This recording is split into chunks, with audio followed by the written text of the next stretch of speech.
আমরা আমার কলিজার টুকরো ভাইকে পেয়েছি। এই যুবকরা আজকে আসিফ ভাইয়ের জন্য সারা দেশের যুবকরা পাগল হয়েছে, ঠিক কিনা বলেন? আজকে ভাইয়ের মাহফিল যেখানে, আজকে যুবকদের ঢল সেখানে। কথা বলেন না কেন? এই যুবকরা, তোমরা সবাই আসিফ ভাইয়ের আলোচনা শুনে নিজের মনকে প্রশান্তি করবে এবং ভাই যে দিক নির্দেশনাগুলো দেয় এই কথাগুলো তোমরা মানবে ইনশাআল্লাহ। বলো এই ভাইয়েরা বসেন, যান, বসে যান, বসে যান আপনারা। ভাই প্রাণ খুলে আলোচনা করবে। আমার প্রিয় ভাই আসিফ ভাই, আমি ভাইয়ের জন্য দোয়া করছি আল্লাহ পাক যেন আমার প্রিয় ভাইকে দীর্ঘদিন যেন এই কোরআনের ময়দানে আল্লাহ টিকে রাখে। আমিন বলেন। আল্লাহ পাক কোরআন নাযিল করলেন পৃথিবীতে। আমরা বললাম আল্লাহ কোরআন আপনি কেন পাঠালেন, কি জন্য পাঠালেন? আপনার কাছে আমরা জানতে চাই। আল্লাহ পাক সুন্দর করে বলছেন সূরা ইব্রাহিম। আল্লাহ পাক সূরা ইব্রাহিমের ভিতরে সুন্দর করে আল্লাহ পাক জানিয়ে দিচ্ছেন, কিতাবুন আনজালনাহু ইলাইকা লিতুখরিজান নাসা মিনাল যুলুমাতি ইলান নূর। আল্লাহ বলে, বান্দারে কোরআনটা কেন পাঠালাম? এই কোরআনুল কারীম কেন নাযিল করলাম? কি জন্য কোরআনুল কারীম পৃথিবীতে পাঠালাম? বান্দারে শুনে নাও। যেই সকল মানুষগুলো জাহান্নামের পথে চলে গেছে, যেই সকল মানুষগুলো জাহান্নামের রাস্তায় ছুটে চলে গেছে, যেই সকল মানুষগুলো অন্ধকারের মধ্যে পড়ে আছে, এই অন্ধকারের মধ্যে পড়ে থাকা মানুষগুলোকে আলোর পথ দেখাবার জন্য আমি আল্লাহ কোরআন নাযিল করেছি। এই কোরআনটা আপনাকে আলোকিত করবে, এই কোরআনটা আপনাকে অন্ধকার থেকে আলোর পথে নিয়ে যাবে, এই কোরআনটা আপনাকে জাহান্নামের পথ থেকে জান্নাতে নিয়ে যাবে। কিন্তু দুঃখ লাগে ভাইয়ের আমার, আজকে কোরআন আমাদের সামনে আছে কিন্তু আমরা কোরআন মানতে চাই না, কোরআনের উপদেশগুলো গ্রহণ করতে পারি না। আল্লাহ পাক রব্বুল আলামিন বলছেন, যারা নাকি কোরআনের বিধান থেকে, এই কোরআনের উপদেশ থেকে যারা নাকি মুখ ফিরিয়ে নিবে, তাদের ব্যাপারে আল্লাহ পাক কত আফসোস করে সূরা তোহার মধ্যে বলছেন। আল্লাহ পাক বলছেন, ওয়ামান আ'রাদা আন যিকরি ফাইন্না লাহু মাঈশাতান দনকা ওয়া নাহশুরুহু ইয়াওমাল কিয়ামাতি আ'মা। জোরে বলি আল্লাহু আকবার। আল্লাহ বলছেন, যারা নাকি এই কোরআনের বিধান থেকে, যারা নাকি কোরআনের উপদেশ থেকে, যারা নাকি কোরআনের নসিহত থেকে মুখ ফিরিয়ে নেয়, কোরআনের বিধান থেকে দূরে সরে যায়, আল্লাহ বলেন ওই বান্দাদের দুনিয়ার জীবনটাকে আমি আল্লাহ সংকীর্ণ করি। কার কথা? জোরে বলেন। আপনার দুনিয়ার জীবনটা সংকীর্ণ হয়ে যাবে, আপনার দুনিয়ার জীবনটা হতাশাগ্রস্ত হয়ে যাবে। আল্লাহ বলেন শুধু দুনিয়াতে এমনটা হবে তা না, ওয়া নাহশুরুহু ইয়াওমাল কিয়ামাতি আমা, কিয়ামতের ময়দানে ওই বান্দাদেরকে অন্ধ করে উঠাবে। কার কথা? জোরে বলেন। এই জন্য আপনাকে কোরআন মানতে হবে, এই কোরআনের বিধান আপনাকে বাস্তবায়ন করতে হবে, এই কোরআনের দল আপনাকে করতে হবে। আমার মুসলমান ভাইয়েরা, কোরআনের দল যদি করতে পারেন, আপনার মরতে দেরি হবে কিন্তু জান্নাতে যাইতে দেরি হবে না। কিন্তু আমার সমাজের ভিতরে কোরআন বিরোধী দল আছে না নাই? এই জন্য বলেন, যারা কোরআনের দলকে বাদ দিয়া যারা বাতিল দলের পিছনে দৌড়াবে, যারা বাতিল দলের পিছনে স্লোগান মারবে, আল্লাহ পাক তাদের ব্যাপারেও পরিষ্কার করে বলছেন সূরা আল ইমরান। কোন সূরা? সূরা আল ইমরান আপনারা খুলে দেখবেন, সূরা আল ইমরান 85 নম্বর আয়াত। আল্লাহ পাক স্পষ্ট করে জানিয়ে দেয়, ওয়ামান ইয়াবতাগি গায়রাল ইসলামি দীনান ফালান ইউকবালা মিনহু ওয়া হুয়া ফিল আখিরাতি মিনাল খাসিরিন। আল্লাহ রাব্বুল আলামিন বলছেন, ওয়ামান ইয়াবতাগি, আর যে ব্যক্তি অন্বেষণ করবে, আর যে ব্যক্তি খুঁজে বেড়াবে, গায়রুল ইসলামি দীনান, ইসলাম ছাড়া অন্য কোনো জীবন ব্যবস্থা, ইসলাম ছাড়া অন্য কোনো মতাদর্শ, ইসলাম ছাড়া অন্য কোনো মতবাদ, ইসলাম ছাড়া অন্য কোনো দল, যদি কোনো ব্যক্তি ইসলাম ছাড়া অন্য কোনো দলের পিছনে দৌড়ায়, আল্লাহ পাক তাদের ব্যাপারে বলছেন ফালাই ইউকবালা মিনহু, আমি আল্লাহ পাক ওই বান্দার কোনো আমল কবুল করব না। সে যদি নামাজ পড়ে তার নামাজ কবুল হবে না, সে যদি রোজা রাখে তার রোজা কবুল হবে না, সে যদি হজ করে তার হজ কবুল হবে না। আল্লাহ বলে এখানে শেষ নয়, ওহুয়া ফিল আখিরাতি মিনাল খাসিরিন, এবং ওই বান্দা আখিরাতে ক্ষতিগ্রস্তদের অন্তর্ভুক্ত হবে। কার কথা? জোরে বলেন। এই জন্য মুসলমান ভাইরা আপনাকে কোরআন মানতে হবে। এই কোরআন দিয়ে আপনার পরিবার, সমাজ, রাষ্ট্র পরিচালনা করতে হবে। ভাইরা আমার মুসলমান ভাইরা, এই কোরআন যদি আপনার জীবনে থাকে আপনার জীবন হবে সফল, ঠিক কিনা? কিন্তু আজকে কোরআন আমাদের সামনে আছে, আজকে কোরআন আমাদের ঘরে আছে, আজকে আমরা কোরআন বোঝার চেষ্টা করি না, কোরআনটা মানার চেষ্টাও করি না। এই কোরআনটা না মানার কারণে আজকে আমরা নন্দিত জাতি, নিন্দিত জাতিতে পরিণত হয়েছি, ঠিক কিনা বলে? আজকে মুসলমান ছিল নন্দিত জাতি, গোটা বিশ্বে এই মুসলমানের মর্যাদা ছিল সবচাইতে উপরে। কিন্তু আজকে এই মুসলমান কোরআনটা ছেড়ে দেওয়ার কারণে আজকে মুসলমান নন্দিত জাতি, নিন্দিত জাতিতে পরিণত হয়েছে, ঠিক কিনা বলেন? আজকে কোরআন আমরা মানতে চাই না, আজকে এই কোরআন থেকে আমরা দূরে সরে গিয়েছি। আল্লাহ পাক রব্বুল আলামিন বলছেন, ও দুনিয়ার মানুষ, কেন তোমরা কোরআন থেকে দূরে সরে গেছো? এই কোরআনে কি নাই? তুমি কি চাও? এই কোরআনে আপনি খুলে দেখেন আপনার ব্যক্তি জীবন কেমনে চালাবেন, কোরআনে আছে না নাই? এই কথা বললে কেন? আপনার পারিবারিক জীবন কেমনে চালাবেন, কোরআনে আছে না নাই? আপনার ব্যক্তিগত জীবন, সামাজিক জীবন, অর্থনৈতিক জীবন, রাষ্ট্রীয় জীবন, আন্তর্জাতিক জীবন কেমনে চালাবেন, প্রত্যেকটা কথা কোরআনে আছে না নাই? অথচ আপনারা কোরআন মানতে পারেন না। আল্লাহ বলে, বান্দা কি নিবে কোরআন থেকে? মা ফাররাতনা ফিল কিতাবি মিন শাই, এমন একটা কিতাব নাজিল করেছি কোনো কিছুর আলোচনা বাদ রাখি না। আজকে দুনিয়ার সব কিছু আমরা বুঝি, আমরা মুসলমান, কেমনে চাকরি করতে হয় বুঝি, কেমনে ক্ষেত খামার করতে হয় বুঝি, কেমনে ব্যবসা করতে হয় বুঝি, দুনিয়ার সব বুঝি, কিন্তু কি বুঝি না? জোরে কোন কি বুঝি না? আজকে কোরআন বুঝি না। আল্লাহ পাক আফসোস করে বলছেন, আফালা ইয়াতাদাব্বারুনাল কুরআন আম আলা কুলুবিন আকফালুহা। আল্লাহ বলছে, ও দুনিয়ার মানুষ, তোমাদের কি হয়েছে? তোমাদের কি হলো?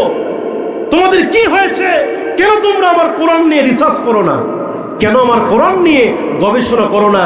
আম আলা কুলুবিন আকফালুহা, আমি কি তোমাদের কলবে তালা মারছি? কে বলছে? কে বলছে? আপনি নামাজ পড়ছেন, অথচ নামাজে কি বলছেন আপনি বুঝেন না। কোরআন দিয়ে নামাজ পড়ছেন, আপনি সূরা ফাতিহার মধ্যে কি বলছেন আপনি বুঝেন না। কথা বল না কেন? আল্লাহ পাক বলছেন, যখন বান্দা নামাজের মুসল্লায় দাঁড়িয়ে যায়, নামাজে দাঁড়ানোর পূর্বে সূরা মায়েদার 6 নম্বর আয়াত আল্লাহ বলছেন, মুমিনরা যেন 4টি কাজ করে নাই। কয়টি কাজ? ইদা কুমতুম ইলা সলা ফাগসিলু বুজুহাকুম ওয়া আইদিয়াকুম ইলাল মারাফিক ওয়ামসাউ বিরুউসিকুম ওয়া আরজুলাকুম ইলাল কাবাইন। কার কথা? আল্লাহ বলছেন, ইমানদার বান্দারা, তোমরা যখন নামাজে দাঁড়াবে 4টি কাজ করবে। ফাগসিলু বুজুহাকুম, 1 নম্বর তোমাদের মুখমণ্ডল কি করবে? ধৌত করবে। ওয়া আইদিয়াকুম ইলাল মারাফিক, 2 নম্বর তোমাদের 2 হাতের কলুশ ধৌত করবে। ওয়ামসাউ বিরুউসিকুম, তোমাদের মাথা মেসে করবে। ওয়া আরজুলাকুম ইলাল কাবাইন, পায়ের টাকলু পর্যন্ত ধৌত করবে। এই 4টি ফরজ কাজ যখন তোমার সম্পূর্ণ হবে, তুমি বান্দা নামাজের মুসল্লায় দাঁড়িয়ে গিয়া আল্লাহু আকবার বলে যখন নামাজে দাঁড়িয়ে যাও, ওই সময় তুমি মনে করবে, আমি আল্লাহকে দেখতেছি, আমি আল্লাহকে দেখতেছি। যদি এইটা তোমার মনে না হয়, তুমি মনে করবে আল্লাহ আমাকে দেখতেছে। আপনি নামাজে দাঁড়িয়ে যখন পড়েন আলহামদুলিল্লাহি রাব্বিল আলামিন, এই কথা বলার সঙ্গে সঙ্গে আল্লাহ পাক আপনার কথার পাল্টা জবাব দিয়ে দেয়। হাদিসে কুদসির মধ্যে আসছে, বান্দা যখন বলে আলহামদুলিল্লাহি রাব্বিল আলামিন, আল্লাহ সঙ্গে সঙ্গে বলেন, হামিদানি আব্দি, বান্দারে তুমি আমার প্রশংসা করলে। বান্দা যখন নামাজে বলে আর রহমানির রহিম, হাদিসে কুদসির মধ্যে এসেছে, আল্লাহ পাক সঙ্গে সঙ্গে বলে আতনা আলাইয়া আবদি, বান্দারে তুমি আমার বরত্ব প্রকাশ করলে। বান্দা যখন নামাজে বলে মালিক ইয়াউমিদ্দিন, আল্লাহ পাক সঙ্গে সঙ্গে বলে মাজ্জাদানি আবদি, বান্দারে তুমি আমার শ্রেষ্ঠত্ব প্রকাশ করলে। বান্দা যখন বলে ইয়্যাকা না'বুদু, হে আল্লাহ আমরা আপনার ইবাদত করি, ওয়া ইয়্যাকা নাস্তাঈন, এবং আপনার কাছে সাহায্য চাই। বান্দা যখন এই কথাটি নামাজের মধ্যে বলে, আল্লাহ পাক সঙ্গে সঙ্গে বলে হাদা বাইনি ওয়া বাইনা আবদি, হাদা বাইনি ওয়া বাইনা আবদি, বান্দারে এটা তোর মাঝে আর আমার মাঝে সীমাবদ্ধ। ইহদিনাস সিরাতাল মুস্তাকিম থেকে নিয়া ওয়ালা দাল্লিন পর্যন্ত বান্দা নামাজের মধ্যে আল্লাহর কাছে যা যা চায়, আল্লাহ বলে বান্দারে তোর সমস্ত চাওয়াগুলোকে আমি আল্লাহ পূর্ণতা দান করে দে। নামাজে সব আমরা বলি, আল্লাহ আমাদের কথার জবাব দেয়, কিন্তু আমরা এটা জীবনেও বুঝি না। কথা বল না কেন? নামাজ ঠিকই পড়ি, নামাজে বলছি ইয়াকা নাবুদু, হে আল্লাহ আমরা আপনারই ইবাদত করি, ওয়া ইয়াকা নাস্তাঈন আপনার কাছে সাহায্য চাই, আবার মাজারে গিয়ে সন্তানও চাই। কথা বল না কেন? তুমি মসজিদের মধ্যে আল্লাহকে বললা আল্লাহ আমি আপনার ইবাদত করি, আপনার কাছে সাহায্য চাই, আবার মসজিদ থেকে বের হয়ে মাজারে গিয়ে বলে মাজার পীরের পায়ে সেজদা দেয়, বলে বাবা আমার একটা সোল দাও। কথা বল না কেন? আপনি নামাজে কি বললেন আর বাইরে এসে কি করতেছেন? আপনি নামাজটা বোঝেন নাই। এই নামাজটা হচ্ছে বান্দার সঙ্গে আল্লাহর একটা ওয়াদা, একটা চুক্তি। আপনি নামাজ আল্লাহর কাছে ওয়াদা করে আসলেন, আল্লাহ আমি আপনার ইবাদত করি, আপনার কাছে সাহায্য চাই, দুনিয়ার কাছে সাহায্য চাই না। নামাজ আপনি বললেন একটা আর বাইরে এসে করতেছেন একটা, তার মানে আপনি নামাজ বোঝেন নাই। কথা বল না কেন? আপনি নামাজে ওয়াদা করে আসলেন, শপথ করে আসলেন, উদাহরণ দিলে বুঝবেন। এই যে সামনে তো আমাদের নির্বাচন আছে না নাই? আমাদের দেশে নির্বাচন হবে 300 আসনে, 300 জন এমপি হবে। এই এমপিরা যদি নির্বাচিত হয়ে যখন পার্লামেন্টে যাবে, মেম্বার অফ পার্লামেন্ট, সংসদ সদস্য হবে, দেখবেন এদেরকে 4 বছর হোক 5 বছরের জন্য একটা শপথ নেওয়া হয়। কথা বলেন না কেন? শপথ নেওয়া হয় না? এটা ওয়াদা করে নেওয়া হয় না? তো আল্লাহ বলছে বান্দারে তুমি যখন নামাজ পড়ো, এই নামাজে যখন আমারে দাঁড়িয়ে দাঁড়িয়ে যা বলো এইটা তুমি আমার কাছে ওয়াদা করো। কি করো? তাহলে নামাজে গিয়ে আপনি আল্লাহর কাছে ওয়াদা করলেন, আল্লাহ আপনি রহমান, আপনি রহিম, আপনি দয়াশীল, আপনি বিচার দিনের মালিক, আপনার ইবাদত করি, আপনার কাছেই সাহায্য চাই। আবার ওই নামাজিও মসজিদ থেকে বের হয়ে জমিতে গিয়ে অন্য মানুষের আল ঠেলে। কথা বল না কেন? আপনি নামাজে কি বললেন আর বাহিরে এসে আপনি কি করছেন? তার মানে আপনি কোরআনটা বোঝেন নাই, নামাজটা বোঝেন নাই। কথা কোন ঠিক কিনা? এই জন্য মুসলমান ভাইয়েরা আপনাকে কোরআন বুঝতে হবে, এই কোরআন আপনাকে বুঝে পড়তে হবে। ভাইয়েরা আমার, এই কোরআন যদি আপনি না বোঝেন আপনার জীবনের সফলতা আপনি পাবেন না। এই কোরআনে আল্লাহ কি বলে নাই? এই কোরআনে আল্লাহ চন্দ্রের কথা বলেছেন, এই কোরআনে সূর্যের কথা বলেছেন, এই কোরআনে আল্লাহ পাক গ্যালাক্সির কথা বলেছেন, এই কোরআনে বিজ্ঞানের কথা আছে না নাই?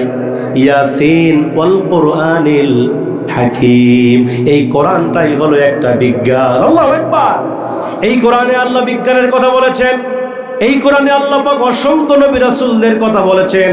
এই কোরআন আপনি খুলে দেখেন, এখানে আল্লাহ নবী আদমের কথা আছে, যিনি আমাদের আদি পিতা। ঠিক কিনা? নবী আদম আলাইহিস সালামের কথা আল্লাহ কোরআনে বলেছেন, নবী নূহ আলাইহিস সালামের কথাও কোরআনে বলেছেন। লাকাদ আরসালনা নূহান ইলা কওমি, আল্লাহ সূরা আরাফের 59 নম্বর আয়াতে বলছেন আমি নূহকে তার সম্প্রদায়ের জন্য নবী করে পাঠাইছি। এই কোরআনে আল্লাহ ইব্রাহিম নবীর কথা আছে, যে ইব্রাহিম সাল্লাম ছিলেন এই মুসলিম মিল্লাতের জাতির পিতা। ঠিক কিনা বলেন? মিল্লাত আবিকুম ইব্রাহিম ওয়া সাম্মাকুমুল মুসলিমিন, আমরা যে মুসলমান, এই মুসলমানদের জাতির পিতা হলেন হযরত ইব্রাহিম।